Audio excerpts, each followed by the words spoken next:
Я проповедую сегодня на теме Бог хранит своих. Бог, амин, что бы дьявол не делал, все то, что он делает, неважно, насколько неприятности он причинит, Бог хранит своих все равно. Амин. Так что если вы пишите себе это. Бог, он хранит своих. Есть свои Богу. Аллилуйя. Мы когда были чужими, мы когда-то были далеки, но сегодня мы свои Богу. Аминь. А Бог, он умеет хранить своих. Я хочу вам рассказать историю одного человека под именем Давида.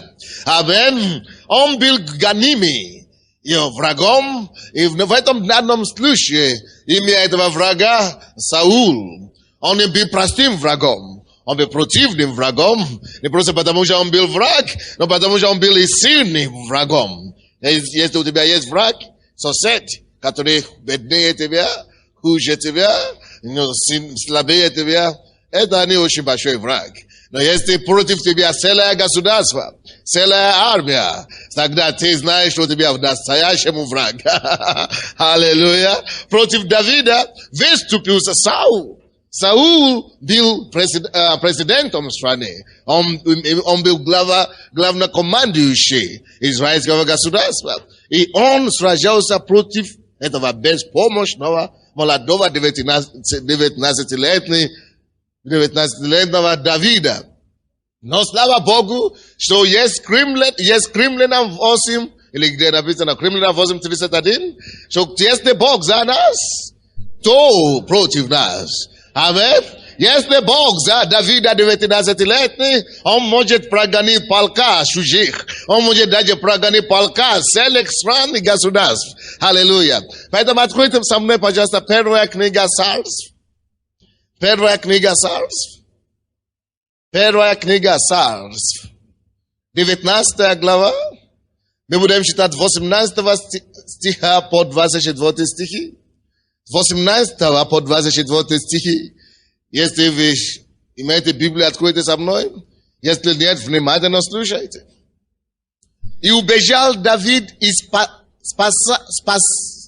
Спасия и пришел к Самуилу Раму. И рассказал ему все, что делал с ним Саул. И пошел он с Самуилом. И остановились они в Навафе. И донесли Саулу, говорят, вот Давид в Наваафе, в Раме. И послал Саул слуг взять Давида. И когда увидели они сном пророков, пророчествующих, и Самуила, начальствующего над ними, то Дух Божий сошел на слуг Саула. И они стали пророчествовать. Донесли об этом Саулу. И он послал других слуг. Но и эти стали пророчествовать. Потом послал Саул третьих слуг, и эти стали пророчествовать. Саул сам пошел в Раму и дошел до большого источника, что в Сефе, и спросил, говоря, где Самуил и Давид? И сказали, вот в Навафе, в Раме. И пошел он туда на Наваф, в Раме, и на него сошел Дух Божий. И он пошел и пророчествовал, доколе не пришел Наваф в Раме, и снял и он одежды свои, и пророчествовал перед Самуилом. И весь день тот, и всю ночь тут, лежал неодетый, поэтому говорят, неужели и Саул во пророках? Интересная история тут, да? Похоже, что смешное. Но я вам скажу, она не была очень смешная. Братья и сестры, позвольте мне сказать вам, что Бог пойдет до любого расстояния, чтобы защитить своего помазанника. Для вашей информации. Бог пойдет до любого расстояния, чтобы защитить своего помазанника. Вы знаете, есть Бог на небе, который контролирует все события. Он здесь не сам этого злого мира. Есть князь этого злого мира, дьявол, но не все ему позволено. Amen. Jest еще владыка, который владычествует в делах человеческих. Аминь. И что случилось в данном случае? В данном случае, Давид был молодым человеком, которому Бог благоволил. Бог его помазал и дал ему особое занятие, особое доверие, особую судьбу, очень специфическую судьбу, чтобы молодой человек был помазан 3 раза. Это исключительный случай, особенно когда он еще был отроком, чтобы вести страну, причем когда еще существующий царь еще во власти. Это было такое исключительное случай. Рука Божья была могущественна на Давида. И этот царь Саул, он заметил это, он увидел это, что будущий царь Давид начал набирать популярность в народе. Что Бог с ним, и что он делал, он решил покончить с ним. У него было для этого все средства. У него для этого была вся возможность. У него для этого была вся сила. У него для этого была вся ненависть, чтобы покончить с маленьким Давидом. Давид, он был единственником, можно так сказать. Он был одним был. Никто не мог помочь ему. Даже в его семье его считали ненормального, то есть слишком шустрого. То есть говорят, что ты всегда влезешь вперед, получишь, что ты ищешь. Вы знаете, такие отношения. Поэтому он не мог полагаться на свою семью. И плюс того, его семья была слишком незначительная в этом народе. И поэтому он не мог ничего делать. Он был один, по сути дела. Но Бог был с ним. Я не отрицал факт, что у тебя тоже есть враги сегодня. Это может, вы знаете, для каждого человека его враг самый страшный. Не важно, насколько он грозный, не важно, насколько он страшный, твой враг, но послушай, важно, кто с тобой. Бог исцеляет человека, у кого сахарный диабет, прямо сейчас. У вас сахарный диабет, именем Иисуса, я повелеваю этим сахаром высохнуться. Во имя Иисуса, я молю, чтобы сила Духа Святого очистила кровь в организме. Именем Иисуса, будьте исцелены и здоровы. Не важно, какой у тебя враг. Сахарный диабет, или рак, или сосед, или бабка, или кто еще там, не важно, или бандиты, или мафия, или государство, не имеет значения. Важно, кто с тобой. Аминь. Давайте посмотрим, почему же все-таки великий Саул хотел убить Давида. Почему все-таки? 18 главу, это же книги, которые мы читали. 18 глава, просто чуть-чуть назад. 28 по 30 стихи. И увидел Саул, и узнал, что Господь с Давидом, и что Мелхола, дочь Саула, любила Давида. И стал Саул еще больше бояться Давида. И сделался врагом его на всю жизнь. И когда вожди филистимские вышли на войну, Давид с самого выхода их действовал благоразумнее всех слуг Сауловых. И весьма прославилось имя его. Слушай. Причина, почему Саул ненавидел Давида, не потому что Давид грешный. Не потому что Давид что-то делает неправильно. Не потому что Бог против Давида. У Давида были неприятности. За ним гнали целая армия. И ты скажешь, что такое? Он, наверное, большой грешник. Если сам царь уже против него, он, наверное, был большой грешник. Но Саул, Давид не был грешником. Он был, наоборот, богоугодником. И поэтому на него пошли столько неприятностей. И мне нравится, как здесь написано. Саул узнал, что Господь с Давидом. Когда Господь явно с тобой, особенно больше, чем других, ожидай врагов. Многие из вас ищете благословение. Вы думаете, благословение это только аллилуйя, аллилуйя. Не всегда. Благословение это хорошо. С одной стороны, оно очень приятно, значит.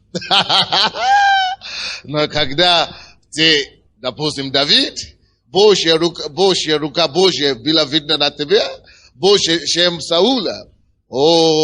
Есть некоторые Саулы, которые замолчат, но бывают тоже такие Саулы, которые не замолчат. Особенно, если это Саул, считаешь себя вещим тебя сначала. Кто ты такой? Темнокожий. Какой-то негры сюда пришли учить. Но, аллилуйя. Саул, Библия говорит нам, что рука Божья, Бог был с Давидом. Бог был с Давидом.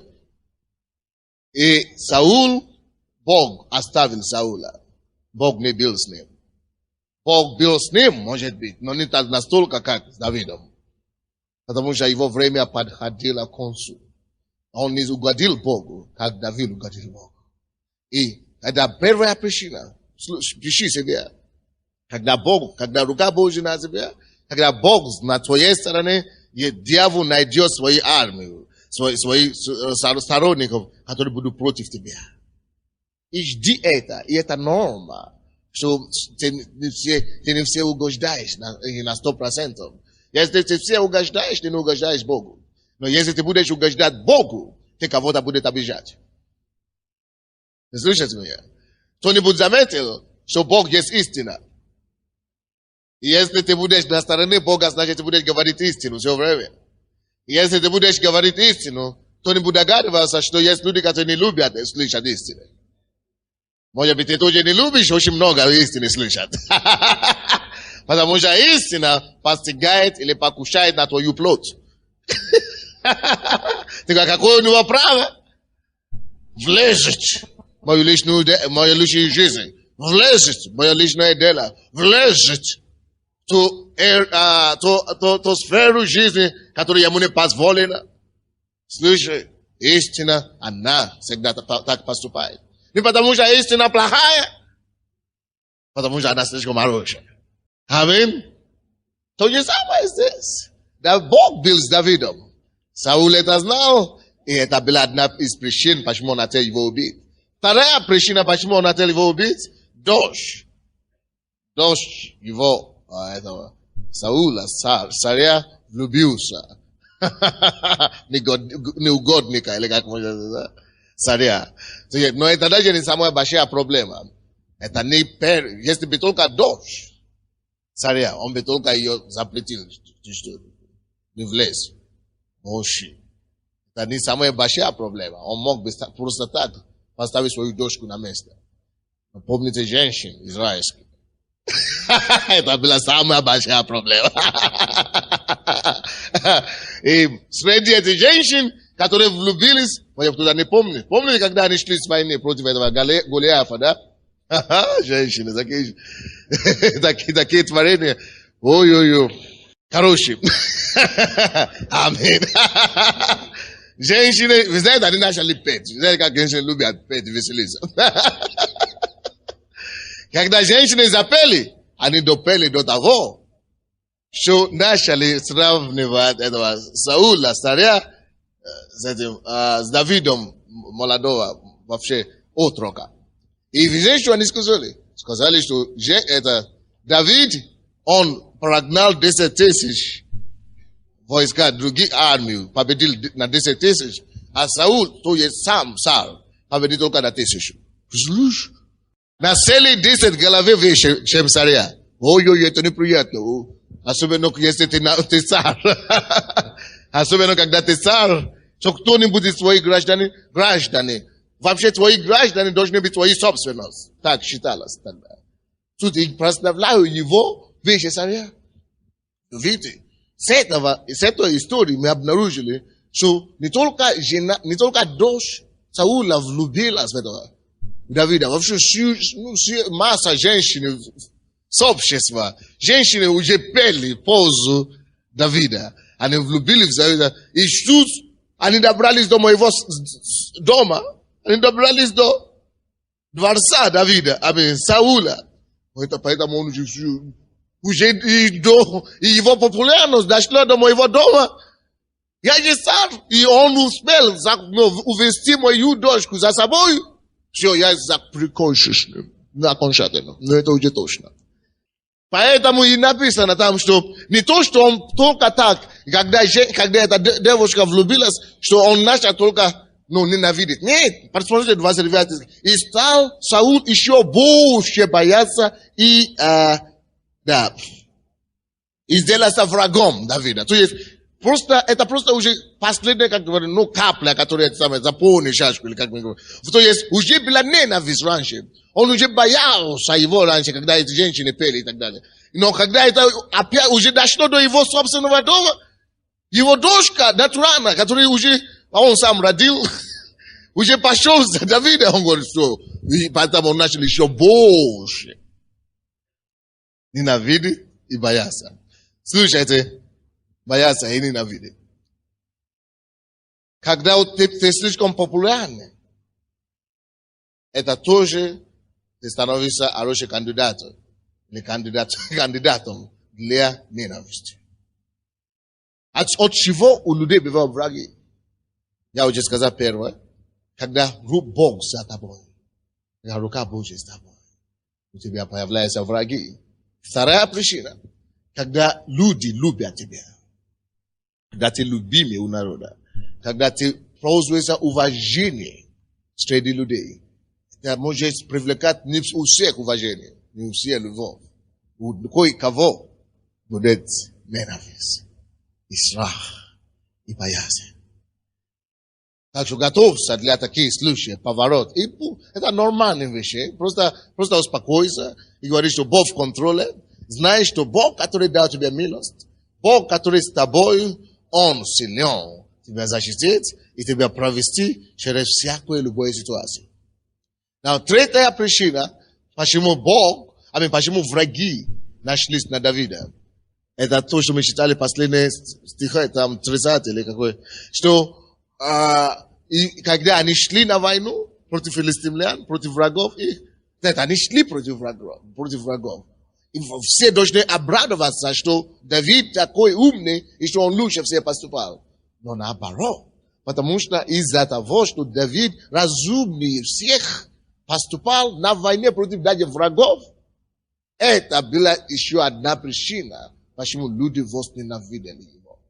Потому что он разумнее, он умнее остальных. Это тоже может быть подобное случай, может быть с тобой тоже. Если ты слишком умнее, чем твоих сверстников или коллегов, очень возможно даже, что это привлечет, это заработает тебе врагов. Аминь. То есть мы видим, это есть три причины, почему Саул хотел не просто, хотел убить прямо Давида. Но послушайте, даже до того, как у него не сразу, появился это желание убить Давида, и не просто он ненавидел и сделался врагом Давида. Просто так люди не делаются врагами. И ненависть просто так, не часто так ненависть просто так появляется. Очень часто ненависть появляется из-за чувства зависти, из-за чувства небеспокойности, небезопасности, как мы это говорим. То есть страха, опасности, страха. Написано, и больше убоялся Давида Саул. Страх порождает ненависть. Страх. Когда ты боишься человека, как ты завидуешь его, это порождает страх. А страх свой, ты должен куда-то, страх тебя толкает к чему-то. Первое, ненависти. А если ты дашь ненавистью время и возможности, дойдет до убийства. Конечно, не все могут взять нож так, чтобы убить. Но это может быть дойти до морального убийства, эмоционального убийства, социальное убийство, семейная смерть и так далее. То есть, сначала вроде бы недовольство какое-то, но не позволяет своему недовольству перерасти в страх. Не бойся никогда, что твой подчиненный станет на твое место. Я не могу это терпеть. Допустим, люди, я знаю, пастыря есть такие, которые любят проповедовать о бунте. подозревал свои заместителей. Бунт. Слушай, это не твое дело. Если Бог тебя поставит, то какой бунт тебя не свергнет? То же самое на работе, то же самое в бизнесе. Я не проповедую, я здесь не проповедую о бунте. Я проповедую об Иисусе. Иисус во всем и для всех. Он поставил все в своем месте. Я не проповедую о бунте. Представляете себе это? Нет смысла проповедовать о бунте и сеять страх у людей. Нет. Это, если ты сам боишься, то, что ты боишься, будет тебе, дорогой. То, что ты боишься, то и получишь. Вот, поэтому, но если ты недоволен чем-то, не позволяй этому твоему недовольству перерасти в страх. Если ты уже начинаешь опасаться и иметь страх о другом человеке, страх перед человеком, страх именно так подобный страх, что он сделает, что будет, и это может, это страх тебе будет только некоторые неразумные решения. Это будет только ненависти этому человеку, это может тебя только, если ты примешь эту ненависть, ты начнешь делать такие вещи. Зависть, ненависть, а потом это может дойти до убийства. Я вам говорю, не только убийство, это не только физическое. Физическое это уже финал. Но есть разные виды убийства. Ты можешь убить человека морально. Ты можешь убить человека, духовно, эмоционально, всякие способы. Это убийство все равно. Не думай, что Бог это не заметил, потому что ты не взял нож. Покайся, дорогой! Ой-ой-ой, да? Надо покаяться. Даже если ты член церкви, если ты убиваешь другого человека, ты можешь попасть в ад. Несмотря на то, что ты здесь кажешь служение. Обижаешься, истина горка. То есть может быть эмоциональное убийство, моральное убийство. Давайте будем осторожны. Страх доводит до таких вещей. Аминь. Но что делал Давид, когда ему уже некуда было обратиться? Он, 19 глава, он вспомнил, кто его помазал на служение. Господь! Или вернее, Саул, я не искал помазание, я не искал власть, я не искал престол. Я был в этом, где он был, лесу. Да, я был в лесу, пас овец, и ты появился вдруг, взялся за меня и помазал меня. Тебе неприятности пришли.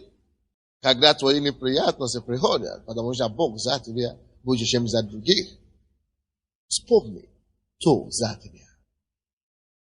Вспомни, кто помазал тебя. Вспомни, кто дал тебе благоволение, кто дал тебе милость, кто дал тебе благодать, кто сделал тебя таким. Вспомни твоего Бога. Господь, из-за того, что ты помазал меня ненавидят. Вспомни Господа, который тебя помазал. Иди к нему опять. Не полагайся на свои силы. Не бросься себе защищать плотью плотскими методами. Не полагайся на человека. Не беги к человеку. Вспомни источника твоего благословения. Если у тебя есть хороший муж, тебя завидуют за твоего мужа. Если у тебя хорошая жена, тебя завидуют за твою жену. Если у тебя дети хорошие, тебя завидуют за твои детей. Если у тебя служение хорошее, церковь хорошая, тебя завидуют за твою церковь. И тебя хотят убить, уничтожить. Вспомни, кто тебя дал детей хороших. И иди к нему, жалуйся. Не жаловаться, укройся у него. Вспомни, кто тебя дал хорошую жену и мужа. Иди к нему, укройся под ним. Вспомни, кто тебя дал помазание на служение. Помни, кто помазал тебя на то место, где ты стоишь. Укройся у крови, под кровью всех вечного. И успокойся там. Найдешь покой у него. Только у него ты найдешь покой. Самуил вспомнил, Давид вспомнил источника его помазания. Он вспомнил, кто помазал его. Он прибежал к Самуилу и сказал: Самуил, если меня убьют, меня с тобой убьют.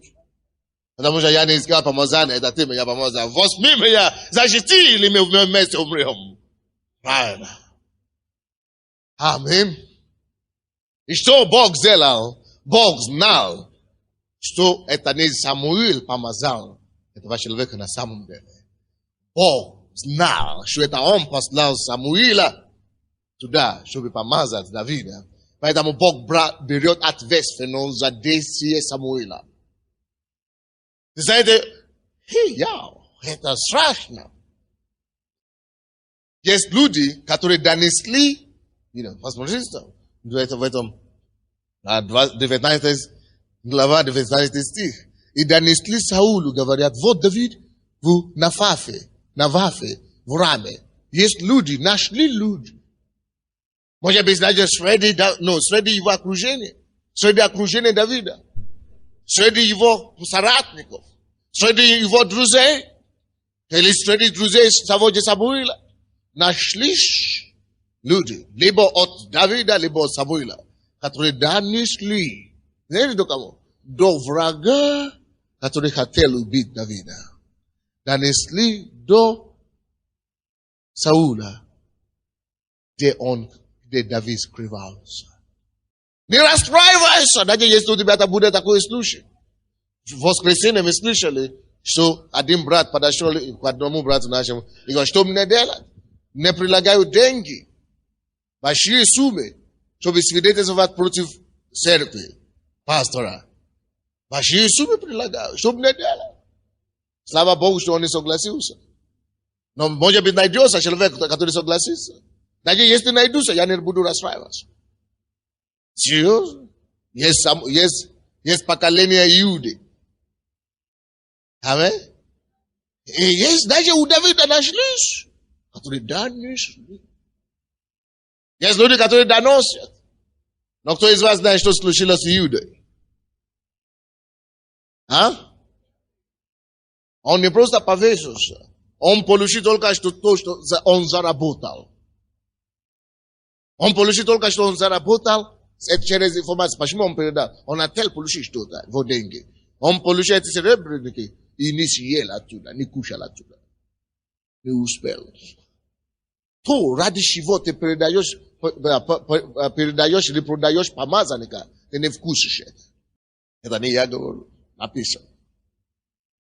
Ты не вкусишь его. Если ты хочешь его предать, потому что ты хочешь занять его должность, ты посадишь туда только один день, и ты сразу потеряешь свою жизнь. Либо сам себя убьешь, либо то, что ты заработал, тебя убьет. Кто-то говорил, ты не бойся, что пастыря говорят, что ты делаешь, чтобы тебя не бил Бог? Я ничего не делаю. Я почему я говорю, что если я вижу, что кто-то хочет взять мое место, я ему отступлю. Пускай он понесет мое бремя на 2 дня. Он почувствует на себе. Правильно?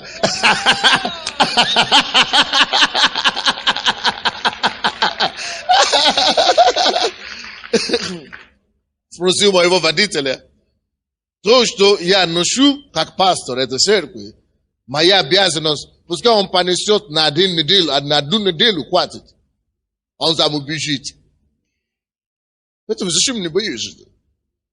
Потому что когда Бог дает тебе должность, помазание, место, он тебе дает соответствующее помазание. Попробуй нести это бремя без помазания. Ты сдохнешь. Извините, я за это самое. Как говорит правильно? Литература. Умрешь, да. Иногда бывает такие сказки.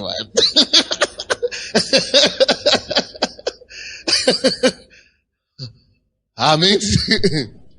Так что не бойся вот так, это самое. Бог знает, как с этими людьми справиться, которые доносят. Короче, донесли Саулу. Знаете, что Саул делал? Он действительно хотел покончить с этим. Он действительно хотел покончить с Давидом. Он принял такое неординарное решение.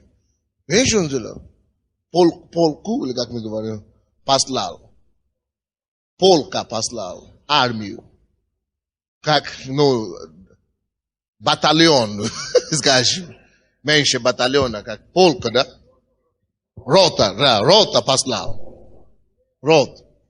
Чтобы взять одного безоружного человека. Он хотел его покончить полностью. Слушай, это был случай, когда Давид, и когда мы с вами говорим, что да, меня прижимали к стене. Уже некуда, уже оступаться больше. Ты можешь оступаться. Оступаться, когда уже есть стена, как ты, только если ты хвост стены. Но ты еще не дух еще, ты еще имеешь плоть. Поэтому хвост стены никак не пройдешь. Поэтому, если тебя уже прижимали к стене, это значит, твой враг уже только остался убить тебя. И Бог, который его... Слушайте, Бог очень действительно есть наркоманы в этом зале. Люди, которые принимают наркотики. Если вы здесь зависимы, поднимите ваши руки. Бог очень исцелит вас. Правая рука. Колется правой рукой. Бог хочет тебя освободить сегодня. Аминь. И женщины тоже. Еще одна женщина Бог исцеляет. А также зубные боли еще Бог исцеляет в зале. Зубные боли. Левой части, нижний зубов, ряд. Зубов там у вас все. Я вижу вас, просто положите руку там и прибейте ваше здоровье. Слушайте, бывают такие случаи в нашей с вами жизни, когда нам кажется, что все, я уже прижат к стенке. Прижат к стенке. Братья и сестры, что нам делать в это время? Когда ты уже прижат к стенке, ты ничего не можешь делать. Это значит, твои возможности закончены. Когда возможности Давида закончились. Когда у него были шансы убегать, он убежал. Но сейчас стена. Когда его возможности закончились, Бог, который его помазал, вспомнил его обетование. Бог решил брать на себе роль его защитника или его охранника. Братья и сестры, Бог защищает своих. Бог защищает своих. Бог знает, как хранить и защищать тебя, когда ты прижмат к стенке. Когда ты прижмат к стенке, только единственное, что ты можешь делать, это полагаться на Бога. Это полагаться на Бога. Просто положись на Него. Он знает, как тебя вывести. И знаешь, что Бог сделал? Он превратил этих солдатов, пророков. Представляете, за один день, может быть, за несколько дней. Знаете, как Бог может сразу, не только потому что единственный способ, чтобы не взяли Давида, это было, чтобы Бог вмешался. И Бог, видя, что ничего больше он не мог делать. Он должен изменить намерения этих людей. Но эти люди, если они останутся в своем уме, они не захотят быть непослушным царю. И потому что если ты, в армии, ты будешь непослушным генералу, ты уже мертвец, короче. Ты уже смертный, ты уже все, уже умер. Бог не хотел, чтобы их потом убили. Поэтому что Бог делал? Бог сверхъестественно пришел, чтобы поменять их мысли. Он превратил, чтобы защищать своих помазанников, превратил убийц святых. Он превратил наемных убийц пророка. За один день, за много. Они пришли, чтобы взяли его. И когда они пришли, чтобы взять его, они нашли их на служение. И как раз это было время пророчества. И люди как раз пророчествовали в это время, они могли взять их, потому что они были беспомощны. Но вместо того, чтобы их взяли и захватили, они сами присоединили и начали пророчествовать. И Саулу показалось, что он потерял свою армию. Он нашел другой армию, другой состав. Отряд. Он взял другой отряд и отправил к ним. Чтобы опять эти тоже взяли. 3 раза он отправлял 3 разные отряда. Они все превращались в пророка. Они не приходили к себе. Они забили, почему они пришли. Представляешь такое случай? Это только Бог может такое делать. Они пришли с одной целью. Представляешь себе воры, которые влезли на квартиру, чтобы грабить и получил имущество для себя. Чтобы он пришел в квартиру, вместо чтобы он грабил и убил хозяин. Он входит в квартиру и начал убирать квартиру. Представляешь, что вор пришел и берется за веники. Берет веник и это, как бы, пылесос. И начал пылесосить дом. Я еще не видел такого. Это только Бог может такое делать. Вот это что-то, это вот как можно сравнить, это самое. Единственное сравнение, которое есть. Только Бог может делать такое. Вместо чтобы убить, они начали славить Бога с ними. Они забили на беремене, почему они пришли. Вор, который пришел в квартиру, забил, он должен украсть. И он видел грязь, он начал подметать. Да только Бог может такое делать. Я молюсь, чтобы твои враги стали поклонниками вместе с тобой.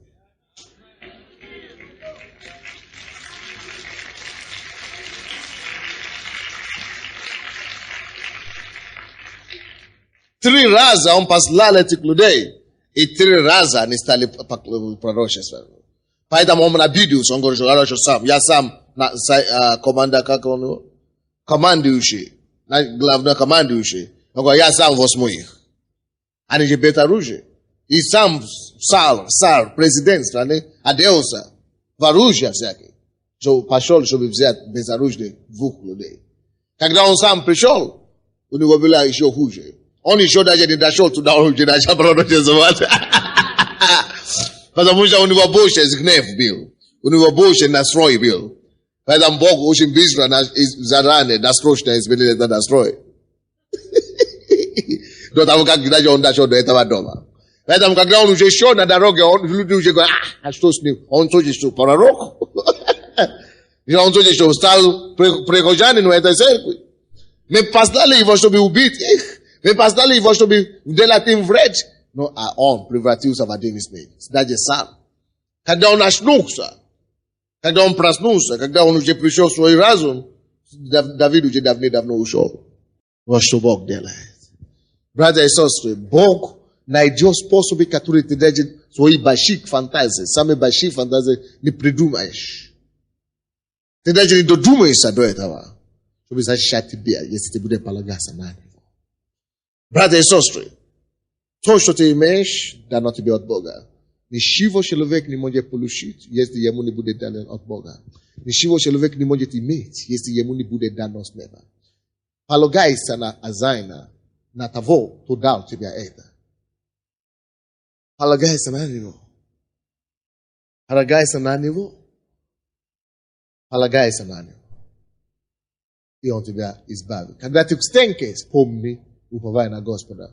Сестра, маленькая девушка. Она не маленькая, молодая девушка. Пришла сюда сегодня свидетельствовала, что она, как красивая девушка, наверное, хорошо одета, и у нее была сумка, женская. Она вошла в лифт, но подъезд, чтобы ждать лифт, у вас тоже может быть такой, у любой может быть. И сюда прибежал, а тут пришел такой бандит, крутой, с ножом еще в руке. И натянул ей нож. Молодая девушка. 20 лет, 22, 20 чем-то. Она стояла здесь свидетельствовала. Вы ее видели. Блондинка. Особенно эти блондинки. Враг смотрит на них, говорит, хорошее добыча нашло сегодня. Значит, она блондинка, даже дьявол все равно не мог. То есть она стояла там. Он принес нож и говорит, слушай, дай мне сумку твою. Она сначала растерялась, потому что сначала первый Человеческая такая реакция. Но потом она увидела, и вспомнила, что у нее есть Бог на небе, которому она служит. Каждое воскресенье она здесь на служении. Четверг она здесь. Каждое утро молится. Наверное, она уже молила в духе утром. Она уже победила эту войну с утра. Это было вечером. Может быть, днем. Но она уже победила раньше с утра до того, как она вышла из дома. Поэтому она могла слышать голос Духа Святого, который сказал, скажи, как это она сказала? Противостань дьяволу, и он убежит от тебя. Маленькая девушка, особенно даже если этот парень без оружия. Для любой девушки, то, что мужчина, особенно такие, вы знаете, какие у нас эти молодежи сейчас крутые, ходят. То, что мужчина пристал перед ней вот таким образом, это уже была достаточная причина, чтобы она ждала все. Не только сумка, что все другое, что ты хочешь. Но она так не поступила по плоти. Она вспомнила, она могла слышать голоса военачальника Иисуса. Кому она служит. Слушай, это Бог тебя дал все то, что ты имеешь. Когда ты в стенке жизненной ситуации, когда ты в стенке семейных проблем, когда ты в стенке финансовых трудностей, когда ты в стенке против бандитов, вспомни, что кто-то тебя спас и дал жизнь. Когда у тебя нет уже выхода, когда у тебя уже нет ничего нового придумать, пасака, бороко, басото, баранда, отдай себя в его руки. Пускай он придумывает для тебя ответ. Пускай он придумывает для тебя выход. Пускай он придумывает решение там, где нет решения. Пускай он делает твои пустыни море. Пускай он делает твои море равнину. Пускай он прилагает дорогу своей степи. Потому что ты доверяешь ему. Ему все возможно. Она сказала, я не знаю, откуда у меня взяла сила. Я протянула свою другую руку. Голая рука девушки. Она протянула голую руку против ножа мужчины. Махасо, коромасоко. Слава тебе, Господь. И она приказала духу нечистому, который действует за него. В нем. Она даже не успела очнуться, но лифт уже открылся. А где он? Он так пропал, что даже она сама удивилась. Он пропал со своим ножом. Она стала со своим Богом. Паха сокоромосинде.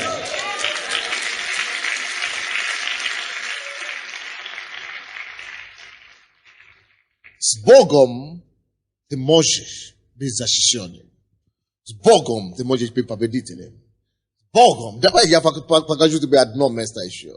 Исайя 41. Бог не шутит со своими помазанниками, со своими детьми. Бог знает, как защищать своих. Бог знает, как хранить своих. О, дорогой, цени больше всего то, что у тебя есть Бог в твоей жизни. Больше всего цени это. Цени это. Цени это. Потому что ты не можешь не чувствовать это сейчас. Нужда или... Ты можешь не оценить это сейчас. Но время придет, когда ты будешь уже жалеть это, если ты отойдешь от Бога. Даже на один день. 10 по 13 стихи. Бог говорит, не бойся, ибо я с тобою. Братья и сестры, если честно, вы не можете себя представить. Я сам. И ту же информацию, которую я имею, от тех сил, которые против нас и этой церкви, и меня, вы не можете себе представить, сколько хотят уничтожить нас. Меня. Я не боюсь, потому что я знаю, что есть кто-то, кто больше них. И даже если меня убьют, я иду на небо. Зачем мне тогда бояться? У меня есть куда идти. Это люди, которые некуда идти, боятся смерти. Yes, could I do that more? I do that more. No, me ya de usobira usumiret. No me ya show yes minimum sorok let zapase. Yani by use, but I want yes slova gospel. Brother is so vos me et slova, nash me very slova gospel. Ni boy sir. So bene bela protiv tibia. To bene bel protiv tibia. Ni boy sir. Ni boy sir. Ibo ya bo staboy. Ni smushai sir. Ibo ya bok. Nismušajsa, ibo ja Bog tvoj. Eta človeka, ktorý protiv tebe venužný bude tvetiť pred ním. Pred Bogom. Ni boj sa. Пускай он даже сделает то, что он хочет с тобой. Пускай побьет тебя, пускай издевается над тобой, пускай убьет тебя, он не избежит Божьего суда. Поэтому бояться, это не твое решение. Твое решение полагаться на него. Бог силен защитить тебя. Библия говорит, не бойся, ибо я с тобой, если ты веришь Богу, если ты полагаешься на Бога, Бог с тобой. Очень важно, чтобы ты это знал. Очень важно, чтобы вы это знали, что Бог с тобой. Бог с тобой, но это может тебе не поможет просто так, пока ты не начнешь знать, что Бог с тобой. И веришь, что Он с тобой, чтобы помочь тебе.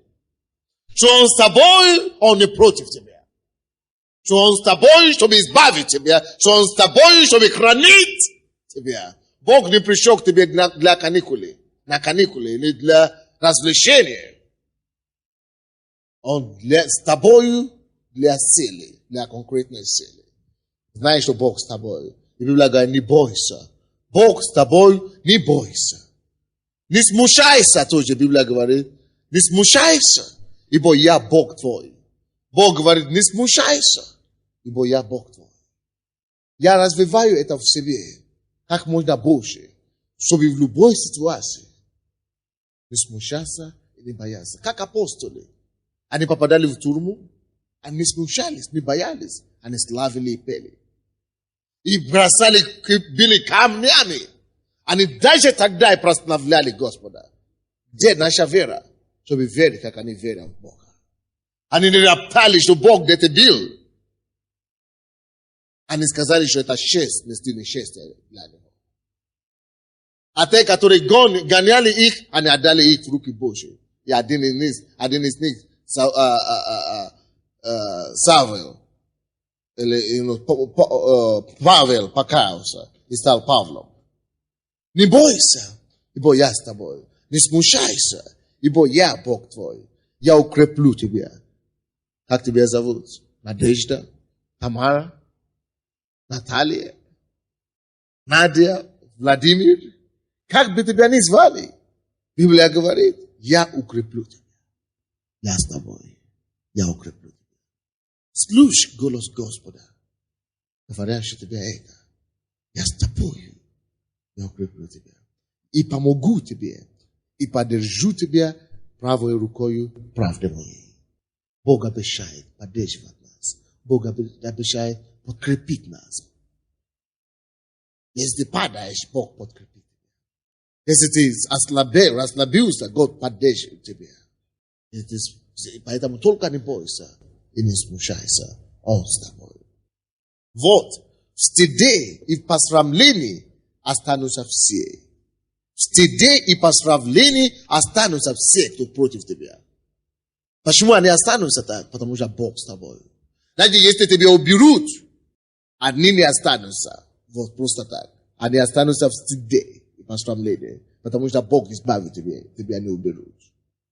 Останутся все, раздраженные против тебя. Будут как никто.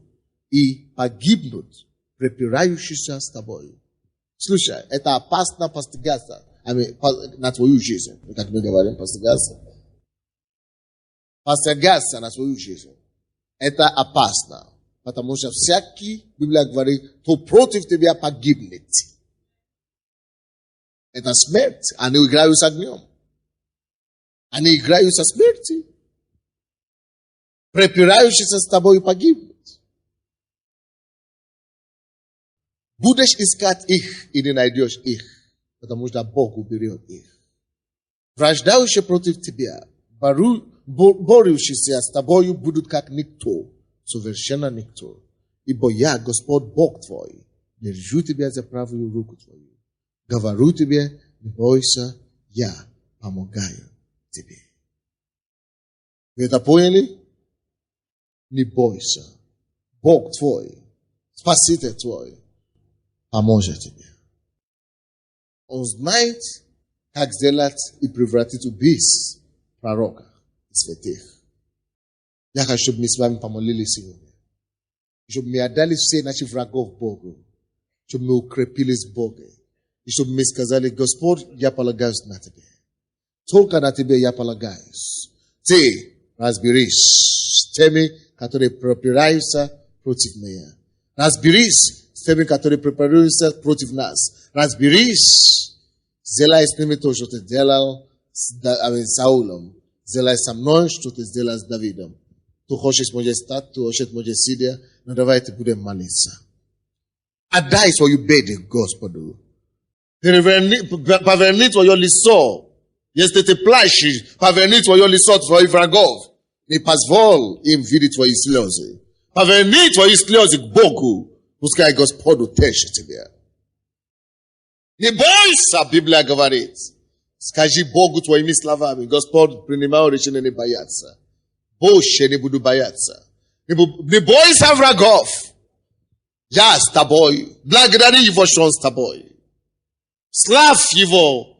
Будь благодарен ему, что он с тобой. Он говорит, не смущайся. Я держу тебя за правую руку.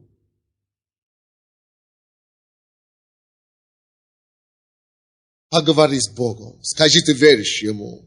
Скажи, ты доверяешься ему. Скажи, ты не будешь бояться. Скажи, ты веришь, что он тебе поможет.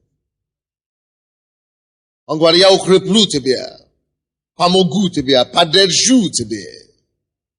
Только полагайся на него. Доверься ему. А те, которые гонят против тебя, препирающиеся против тебя, останутся в стыде. Библия говорит. И раздраженные против тебя будут как ничто. Они погибнут. Препирающиеся с тобой. Он спас Давида, он может тебя спас. Он превратил убийц в пророках. Он может превратить твои убийц в твоими друзьями. Скажи Богу, что Господь на тебе уповаю. Помоги мне. Я верю в тебя, защити меня. Давид убежал к источнику его благословения, к тому, кто помазал его. И беги к источнику твоих благословения. Вернись к тому, кто помазал тебе. И скажи ему, Господи, если ты меня не защитишь, никто меня не защитит. Если ты меня не избавишь, никто меня не избавит. Но я верю, что ты меня избавишь. Я верю, что ты меня защитишь. Я верю в тебя, Господь. Послушайте внимательно. Молитесь, продолжайте молиться и слушайте это местописание. Славьте Господа, ибо Он благ, ибо вовек милость Его. Да скажет ныне дом Израилев, ибо вовек милость Его.